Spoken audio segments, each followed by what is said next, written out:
ダシテレ、皆さん、こんにちは。チベットディスウィークへようこそ。こちらはチベットテレビのデンジン・ラクフェルと申します。チベット、ダライラマ法王、そして CGA に関する1週間のニュースをお送りいたします。それでは、まずヘッドラインを見ていきましょう。インド・ダラムサラにダライラマ文献図書館が開館しました。ダライラマ法王が87歳の誕生日を迎え、世界各地から祝福が届けられました。元政治犯のジグメギャス氏が56歳で逝去しました。チベット亡命議会の議長と副議長がアメリカ合衆国のチベット人コミュニティで講演を行いました。チベット事務局ロンドンは宗教または信仰の自由に関する国際閣僚会議に参加しました。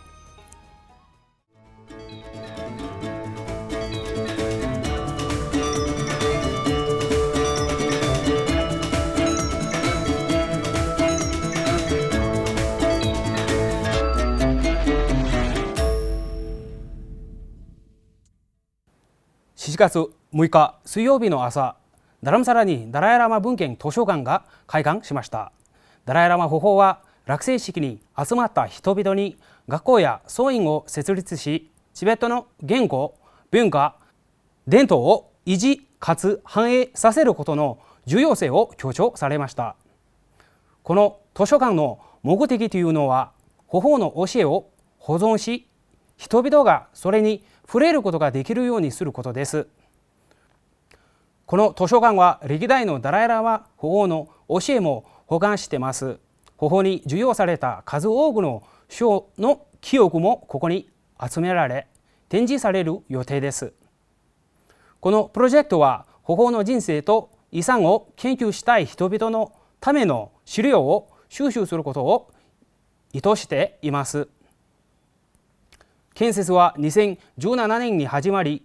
新型コロナウイルスのパンデミックによって中断されていましたけれども、やっと2022年に再開されました。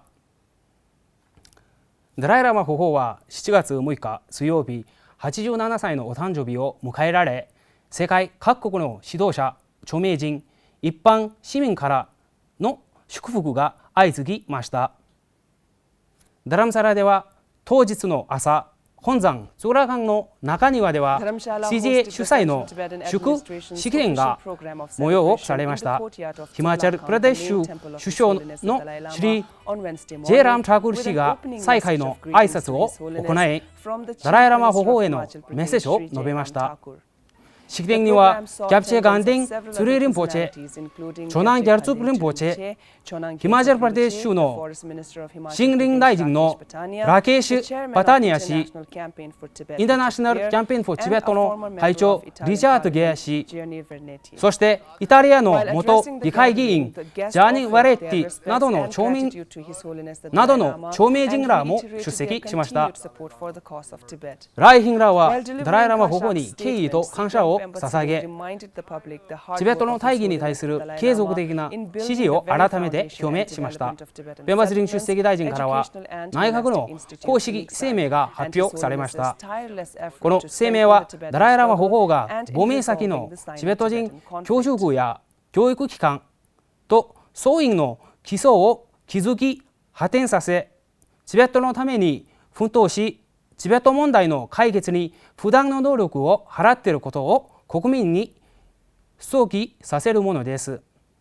The Kashak is carrying out its responsibilities in accordance with the guidance of His Holiness the Dalai Lama and remains committed to fulfilling his aspirations. The 16th Kashak, since its beginning, has been making efforts to bring necessary changes to the administrative structure, alongside ensuring a sound system of governance, executing well thought out projects and adopting means to achieve ends as per the changing times. 憲法ソナム・テンペル議長はチベット亡命議会の声明を発表しました。議長は世界中の人々、特にチベット人が喜びと信仰と感謝の気持ちを持ってダライラマ法王の誕生日を祝っていると述べました。ベルギー仏教連合会の会長はダライラマ法皇の87歳の誕生日に際して祝辞と祈りを捧げました。ドイツチベット議員連盟、スイスチベット議員連盟もダライラマ法皇の87歳の誕生日に祝辞を送りました。当日、ニューデリーのインドヘビタートセンターではダライラマ法皇庁主催による法皇の誕生日を祝う晩餐会が開催され、インドのミナクシー礼儀文化大臣が主賓として出席しました。他にも法皇の誕生日を祝うために多くの外交官が出席しました。また、インド法務大臣のシリー・ピー・シング・バゲル氏、シリー・A.D. シング上院議員、少数民族のための国家委員会のメンバーであるリンジェルハム氏なども出席しました。夕食会には米国、ドイツ、オーストラリア、デンマーク、台湾、ボツワナ、チリ、エクアドルなどの17か国の大使や大使代行など、ニューデリーのさまざまな大使館からおよそ60名の外交官らが出席しました。国外からも米国のアントニー・ブリンケン国務長官はじめ、各国の指導者や政治家からダライラマ法皇の誕生日を祝うメッセージが届きました。インドのシリー・ナレンダ・モーディ首相は電話で法皇に祝辞を述べ、長寿と健康を祈っていると SNS で公表しました。オーストラリアのライス上院議員と緑の党のジョーダン・スティーリジョン外交担当上院議員も法皇への祝辞を述べました。フランス元老院ユーゴ議員連盟はチベット事務局パリと共同ではダライラマ法皇の87歳の誕生祝賀会をパリの上院ホールで催しました。このイベントには上院議員、台湾大使、チベット支援者、そしてチベット協会の代表者などのおよそ35名が参加しました。ジャネーブのパーク・ドゥ・チベット公園ではダライラマ法皇の87歳の誕生日当日にはチベット国旗と仏教旗を初めて掲揚するという歴史的なイベントが行われました。チベット国旗の掲揚はダライラマ法皇の代理人としてチベット事務局ジャネーブのティングレ・チュギ氏と元オネクス市長のスイス国会議員でスイスチベット友好協会フランス語圏支部のチーフコーディネーターでもあるレネ・ロンゲ氏によって行われました。仏教旗の掲揚はスイスリテンシュタインチベット共同体副代表のテンジン・ワンドゥ氏とラマ・グンサン氏によって行われたことです。この旗はこの公園で今後水泳に掲揚される予定です。台湾の仏教徒らはダライラマ法皇にオンラインで謁見し、法皇の87回目の誕生日記念日を行いました。この祝賀会には台北市の江山さん副市長も参加し、法皇に誕生日のお祝いを述べました。その後、法皇は短いスピーチをされました。法皇は聴衆に向かって原陽ではアムド州の小さな村にチベット人として生まれたけれども、来陽ではより奉仕の必要性が高い場所に生まれ変わることを選択するだろうと述べられました。法皇は人類に奉仕するために少なくともあと20から30年は必ず生きるとおっしゃいました。情報数字によりますと、元チベット人政治犯であるジグメギャズ氏が死亡しました。彼は2016年に刑務所から釈放されて以来、健康状態が悪く、2022年7月2日に56歳で亡くなったと報じられています。別のメディアの報道では、ジグメ氏が毒中で負った怪我の療養が必要だった際に緊急医療を受けることを中国政府に許可されていたなら、命を落とすことはなかっただろうと述べられています。実名外氏は2009年に中国当局から受けた残酷な仕打ちを証言した動画がインターネット上で広く流布され、注目を浴びるようになりました。彼は2006年に初めて拘束され、その後2008年に逮捕されました。拘束中にひどい暴行を受け、それが命取りになりました。彼は正式な国葬もされずに1年後に釈放されました。2010年に再逮捕され、政治的再教育のために6ヶ月間宿泊施設に拘束された後、再び無罪で釈放されました。翌年、国家分裂を扇動したという理由では、甘粛省甘露人民中級裁判所から5年の禁錮刑を宣告されました。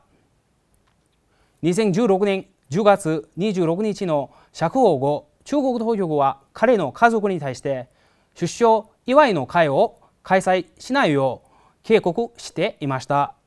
さらに、ヤゾ氏は葬儀を来たり葬院に戻ったりしないように勧告されていました。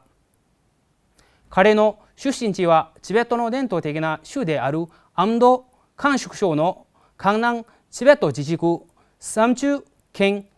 ラブラン町です。藏民们制造下的，你跑一步往人家本人的打击枪打死了以后，拿着去了垃圾里面撇过这里去，嘎加嘎些个，嘎到底我嘛人的有问的，其实我个报告拉看的。チベット亡命議会の憲法ソナムテンペル議長とドマツリンデカン副議長、他のチベット亡命議会の議員らはニューヨークで行われたギャラワン・カルマ・ルンブチェの38歳の誕生日祝賀会に出席しました。さらに議長と副議長はニューヨーク州、ニュージャージー州のチベット人コミュニティが主催する昼食会で講演を行いました。憲法ソナムテンペル議長は講演の中ではワシントン DC で催された第8回チベットに関する世界議員大会で採択された宣言について国民に報告し、チベット人はあらゆる機会においてチベットのために貢献し、コミュニティの結束と調和を維持するよう促しました。また、ドルマズリン副議長の講演は国際的な場面においてチベット問題の解決を推進するためにチベット人に選ばれたリーダーへの協力が必要であることをチベット人コミュニティの人たちに想起させるものでした。憲法ソナムテンペル議長はコネチカット州で開催されたチベットフェスティバルにも出席しました。コネチカットのチベット協会が主催するこのフェスティバルは3日間にわたりチベットの豊かな文化を祝福するために毎年開催されています。チベット事務局ロンドンのソナム・フラシ大王とロシエ・サムテン長官は宗教または信仰の自由に関する国際閣僚会議での質疑応答や閣僚代表との1対1の議論を通じてさまざまな信仰的な背景を抱える活動家と出会い学び、チベットの情緒について認識を高めました。この会議では長年チベットを支援してきたアルトン教や国際宗教の自由のための元アメリカ特命大使であるサム・ブラウンベック氏も講演者として出席しました。イギリス政府の FCDO 外務英連邦開発局の主催で信仰と宗教の自由に関する会合が2日間にわたり行われ、市民社会とパートナー国の閣僚代表が集まり、すべての人のための信仰と宗教の自由の保護と促進し、信仰の自由の侵害の防止への国際的な取り組みをもたらしたというものです。皆さん、これで今週のニュースは以上です。ご視聴どうもありがとうございました。皆さんにとって今週も良い1週間になりますように。はい。